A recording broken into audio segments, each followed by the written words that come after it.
সুন্দর করে বাসা ক্লিন করে নিয়েছি। আর এই পাশটাতে মাংস খুব সুন্দর করে ধুয়ে নিয়েছি, প্রায় মানে অফ হোয়াইট একটা কালার। এটা নিয়েছে হচ্ছে 369 রিঙ্গিত। আমাদের এই বছর কোরবানির ঈদটা একদম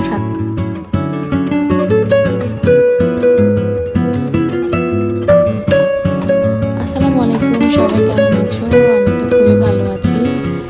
আজকে খুব সকালবেলা উঠে পড়ি, কারণ আজকে ঈদের দিন। আমার হাজব্যান্ড চলে গিয়েছে নামাজ পড়ার জন্য।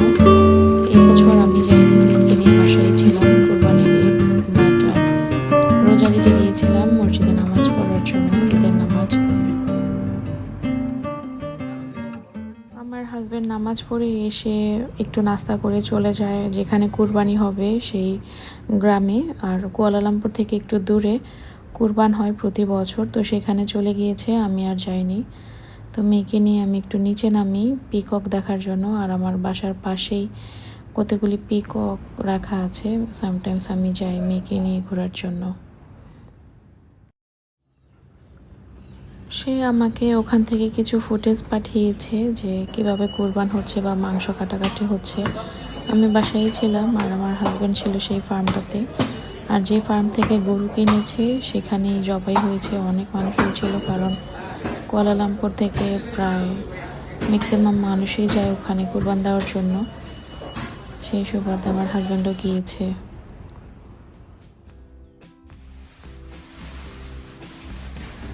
আলহামদুলিল্লাহ বিকাল 5টার দিকে আমরা ঈদের কুরবানির গোস্ত হাতে পাই, বাসায় নিয়ে আসে। আর আমার হাজব্যান্ডের যেহেতু আজকে সারাদিন দখল যাচ্ছে, সকালে নামাজ পড়তে গিয়েছে, তারপর ফার্মে গিয়েছে, কুয়ালালামপুর থেকে প্রায় 1 কিলোমিটার ড্রাইভিং দূরে, ওখানে সারাদিন ছিল। তো সে এখন ফ্রেশ হচ্ছে। আমার মেয়েও হাজব্যান্ডের সাথে একটু খেলা করছিল।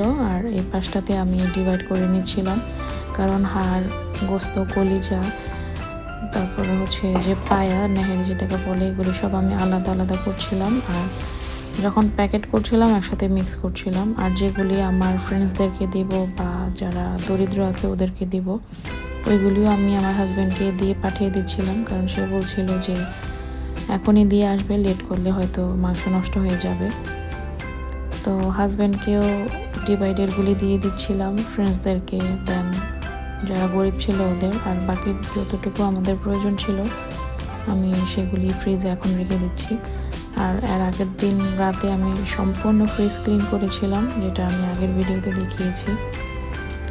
তো অলমোস্ট আমার কাজ শেষ, এখন আমি রান্নায় চলে যাব, যেন আমার হাজব্যান্ড মেয়ে বাসায় এসেই সাথে সাথে খেতে পারে।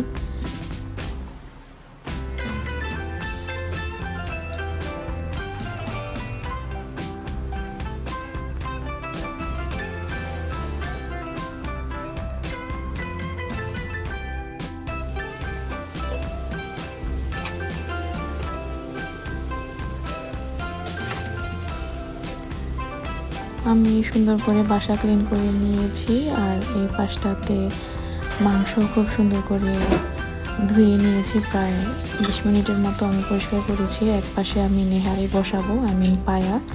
আরেক পাশে বসাবো হচ্ছে গোস্ত আর হাড়, চর্বি মিক্স একসাথে, যেটা ঈদের দিন আমরা সবাই রান্না করি মিক্স মাংস। তো সব কিছু স্পাইসেস আমি দিয়ে বসিয়ে দিব 2টা চুলায়। আর পাশেই কুকারে ভাত বসিয়ে দিয়েছি। হোপফুলি আমার মেয়ে আর হাজব্যান্ড যখন বাসায় বেক করবে, আমরা সবাই একসাথে বসে কোরবানির গোস্ত খেতে পারবো।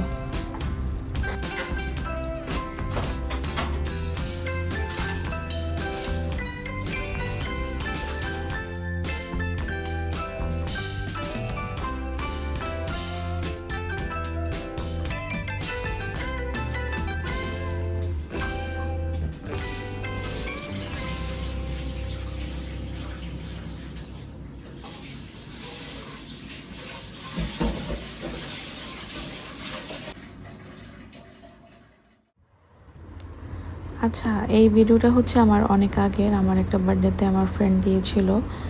আমার তখন খোলা হয়নি, কিন্তু এখন মনে হচ্ছে যে খুলে আমার ইউজ করা দরকার। অলমোস্ট 2 ইয়ার্স হয়ে গিয়েছে। ব্যাগটা খুবই সুন্দর, আমার ফ্রেন্ডকে অনেক অনেক থ্যাঙ্কস। মানে অফ হোয়াইট একটা কালার। এটা নিয়েছে হচ্ছে 369 রিঙ্গিত। সে হয়তো ভুল করে এটা প্রাইসটা ট্যাগ প্রাইজের ট্যাগ খুলতে হয়তো ভুলে গিয়েছে। এনিওয়ে, ব্যাগটা অনেক সুন্দর, আর আমি নাইসলি এটা ভিতরে ওপেন করে দেখছিলাম। গুড, আসলে সব জায়গায় ক্যারি করা যাবে, অ্যাফোর্ডেবল অ্যান্ড কমফোর্টেবল।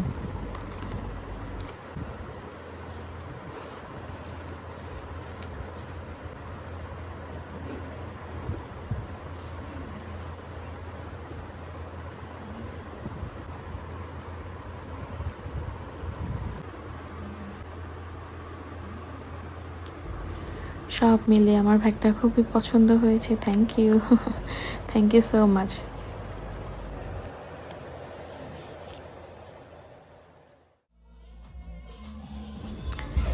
এরপর আমার হাজব্যান্ডের সোবান জারিতে রেগুলার চেক আপ ছিল। তখন ছিল লাঞ্চ টাইম, তো রেগুলার চেক আপ শেষ করে মেডিকেল থেকে আমরা পাশেই এই রেস্টুরেন্টটা ছিল, এখানে বসে লাঞ্চ করার জন্য। তেমন একটা মানুষ ছিল না, আমরাই ছিলাম। সো আমরা কিছু ইয়ামি ফুড অর্ডার করি, hopefully it will be good.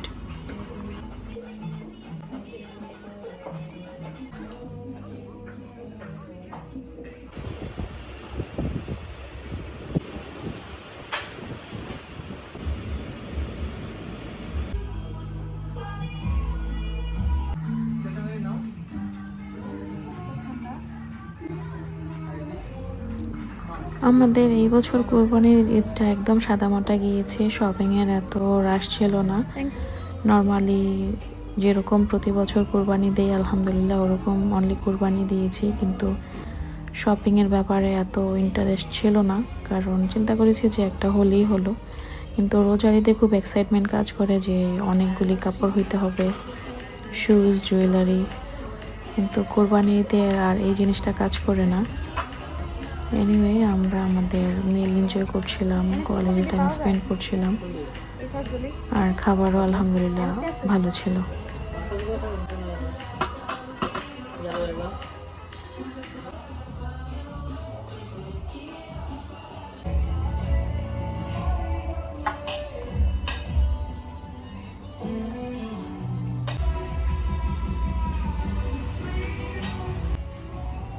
আমি যখন মালয়েশিয়াতে প্রথম আসি তখন অত বেশি বাইরে খেতাম না, আমাকে বাইরে খাওয়াটা শিখিয়েছে আমার হাজব্যান্ড। আর বাইরে খেতেও পারতাম না ওরকম করে, কারণ টেস্টের সাথে ম্যাচ হতো না। বাংলাদেশে একরকম ফুড খেয়েছি, এখানে ডিফারেন্ট ফুড খাচ্ছি, ডিফারেন্ট কান্ট্রির ফুড খাচ্ছি। কিন্তু এখন আমার অভ্যাস হয়ে গিয়েছে, এখন আমার আর কোনো অসুবিধা হয় না, সব সব রকমের খাবারই আমি খেতে পারি।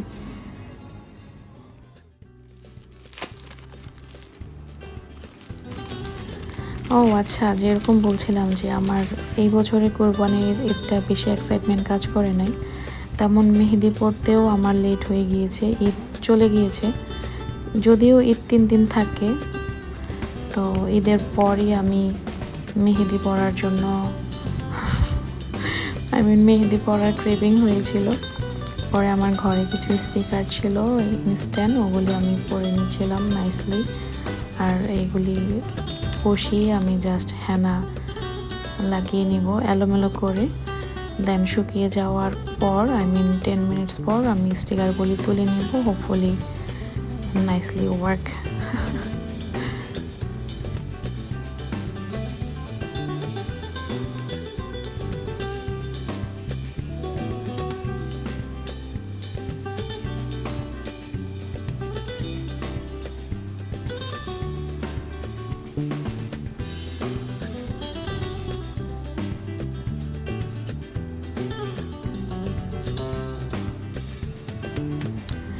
ফ্যানের বাতাসে আমি 10 মিনিটের মতো শুকিয়ে নিয়েছিলাম। আই থিঙ্ক আর একটু শুকালে ভালো হতো। আমি আসলে একদম অস্থির হয়ে গিয়েছিলাম যে কখন উঠিয়ে আমি দেখবো, আর একটু শুকালে হয়তো ভালো হতো। একদম নাইসলি বা পারফেক্ট হয়নি, তো সেমভাবে আমি আরেকটা হাতে এরকম করে পরে নিই, আর এরকম আসে আলটিমেটলি ফিনিশিং।